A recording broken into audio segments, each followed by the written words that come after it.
Good morning. It's another episode of Live with Liz. Maybe it's good afternoon if you're in Europe or somewhere else. Maybe it's another time of day. Anyway, today we're talking about legal publications. We're trying to make sense of them. And this is a mammoth of a topic. So I have decided to separate it into a couple of different sessions. Today, we're looking at an overview of publications, but later on, we'll talk about things like rankings or maybe a subset like specific publications and the relationships between publishers and titles and intellectual property. Good morning, Mohammed. How are you? So what are legal publications? I mean, this is pretty obvious, right? These are publications that are distributed related to legal topics in the legal sector or to industry and to an audience that uses the services of legal providers. These are books, these are guides, they're magazines, and now with digital media, they come in a lot of different forms. Traditionally, we were talking about print publication, and with the digital transformation, all types of things have really just changed the way publishing in the legal sector works. Good morning, Mariana. Hope all is well. Thanks for getting up so early. So, with the different types of publications come different types of publishers, and they include academic publishers, they include industry publishers, and even self-publications, publications that are authored by law firm teams, and they can be even, of course, commercial publishers, which will focus a lot on the commercial side of it. These are third-party for-profit companies that produce publications, some of high value, some of questionable value, that are distributed to varying audiences around the world. I read this history of publication. Many of these companies originate in the United Kingdom. Hey, Leah. So we see a lot of this British influence on publishing around the world and how it works. And I'm just the kind of nerd who dives into that to figure out, oh, that Latin American publisher is actually based in the UK. Or these publications coming out of India or Hong Kong clearly have cultural British ties. And so interesting expectations, even the way they view the value of them and their distribution models are very similar around the world because of where they all originate. So there is another side to that, self-publishing and aggregators, and that's something that I want to talk about too. But I had some questions and I want to make sure that we cover them. So let's start there. The interesting thing about my business development journey is that it started with a lot of research into these legal publishers, because the lawyers I was working with were constantly being bombarded with these email offers from random publishers or seemingly random publishers that were saying, hey, your law firm won this award, or write this article with us. Some of them looked too good to be true, so probably they were. Some of them were just pure spam with really no value whatsoever, didn't have true distribution. But some of them that made it through the noise were quite valuable, and it just depends on really the goal. So is it worth it? This question depends on what your goal is, who it's coming from, what the distribution is, but let's dive into a little bit about how you tell. So you get an email from somebody with this offer that, oh, write this guide, or, you won this award. How do you tell? First, you want to know if it's a legitimate offer. And so I would look at the email and say, okay, where did this come from? Is this company one that I know already? I might do a quick Google search. If I've never heard of it, I mean, who is not as valuable as it used to be, but I might still see when was it created, the domain for the site. Is their email address matching the company it comes from? Do they have a reputation? Are they doing search engine optimization? So if I go look for them, do I find them? Do I find something bad about them? I might do a search for reviews on the publisher. And then if I decide that it's legitimate, I might dive a little bit deeper before I even engage or entertain the thought of investing with one of these publications. And I would do that by maybe contacting them or sending an email to some people I know in the industry to ask what their opinion is of the different publishers. But I am wary of a lot of these that just send you emails out of the blue that you don't know about. There are some that are a little more professional that you can tell right away. They quote somebody from a well-known firm or someone you know has recommended them to you. Those I actually spend a little bit more time with. So that's actually a different way to go about looking into them. But when you're really looking at, is it worth it? Say you've already established that it's a legitimate publisher and that this is an interesting opportunity. So how do you decide whether or not it's actually worth it for you to invest in it as a lawyer or as a law firm? Where are you going to spend that money to promote your firm, add credence to a practice area? So that all depends on what your goals are. Is it distributed to an audience that is valuable for you? What does that mean? Is it potential clients? Is it an industry that you're focused on? Do you have certain skill sets at your law firm that you're trying to promote? Do you have a practice area that maybe you're trying to grow or spin to another area? Maybe you're adding a jurisdiction. Maybe you've opened a new office. Maybe you need that content to really prove your credibility and give you some visibility in the marketplace. And a lot of publishers are valuable for those purposes. It just really depends on the situation and where they're distributed and how you can make that determination. Now, that is it worth it also comes to that other question, is how do you measure that value? What is your return on investment?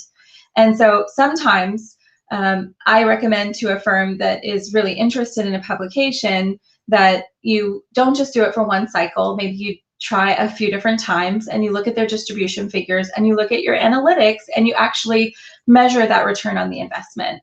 Now, they have in the third party, in the commercial publishing sector, a lot of different ways to distribute content. Some of that distribution comes from digital marketing, like direct emails. Some of it comes from their website that people just find maybe through a browser search. Some of it, though, is related to relationships that they have with organizations around the world, maybe even organizations that in some instances they've created.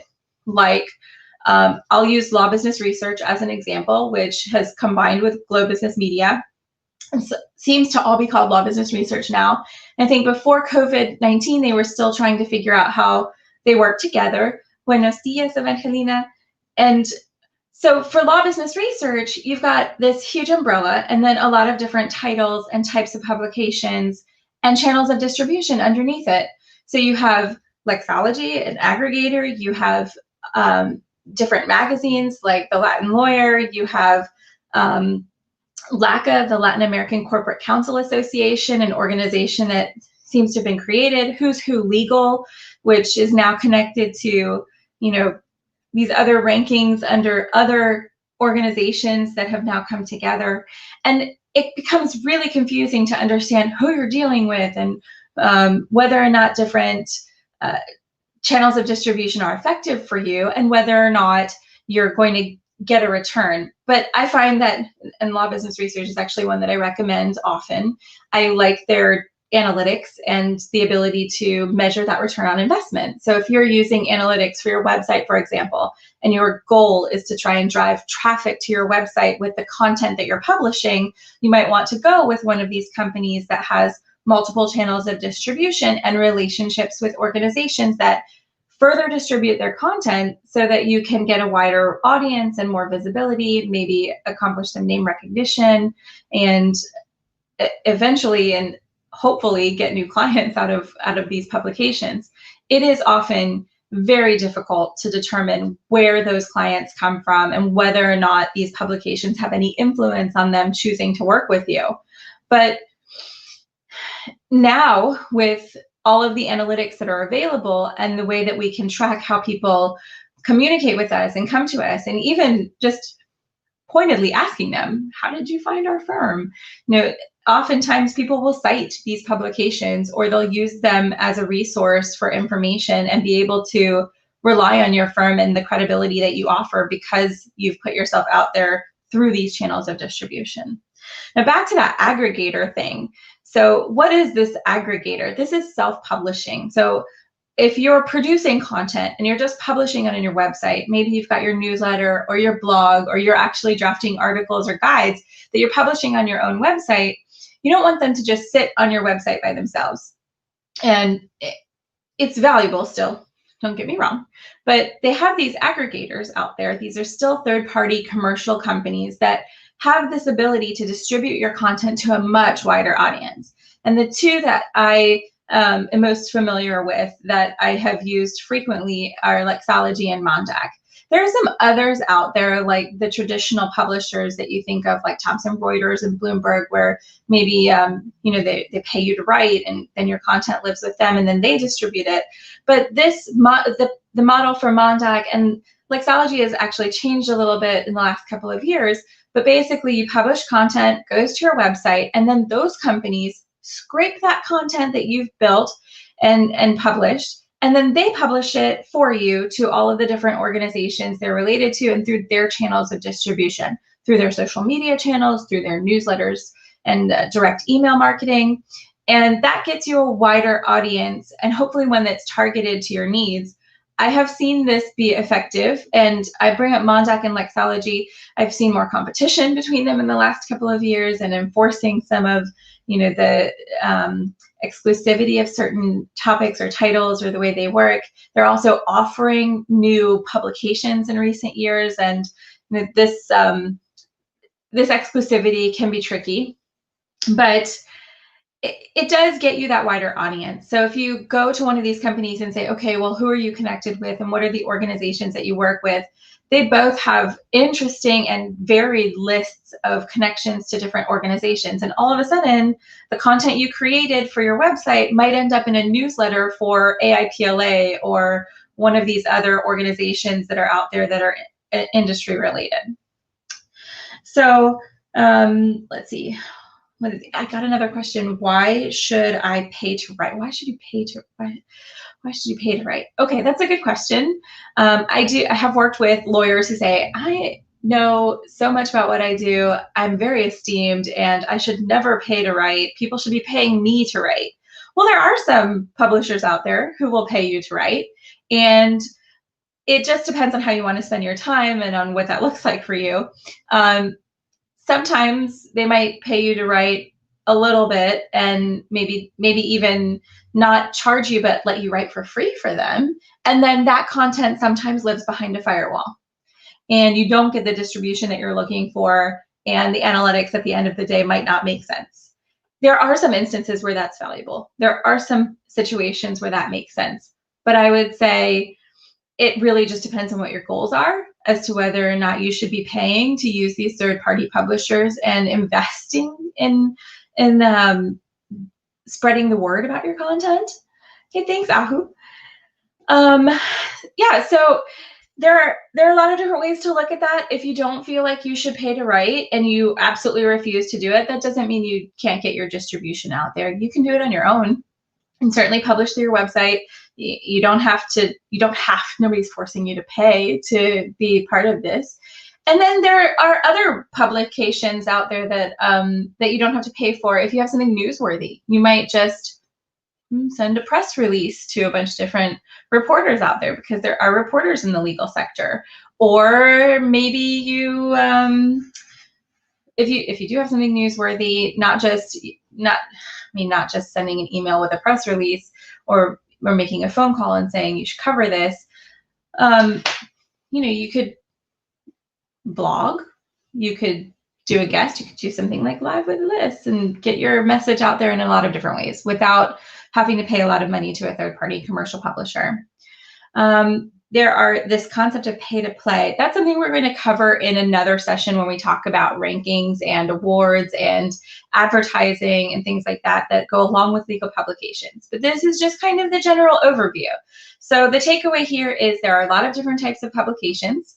One thing that I didn't mention before is that they have varied shelf lives, which could also influence your decision. So a guide or a book might last a lot longer in front of varied audiences than, say, a monthly publication. Of course, with online and digital content, that shelf life for all of your content is basically forever now. The different types of publishers out there. So there are these free publication options too. That reminds me, like AIPLA has its own in-house magazine, and you just submit to them and they choose whether or not to include it. Yeah, so Mohammed says that guide articles and videos are beneficial for law firms. That's true. They definitely are, especially if you put search engine optimization into them. It really just can enhance your name recognition, add credibility to your practice areas, and all of that.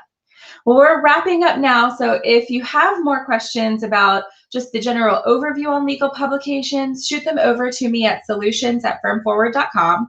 And in the next couple of weeks, look out for the extension of this topic that will cover things like rankings and awards. We'll look at the different actual titles and see how we can compare some of them and what's valuable and what's not. But thanks for joining me again at Live with Liz, and see you next week, Wednesday at 9 Houston time. Bye, everybody.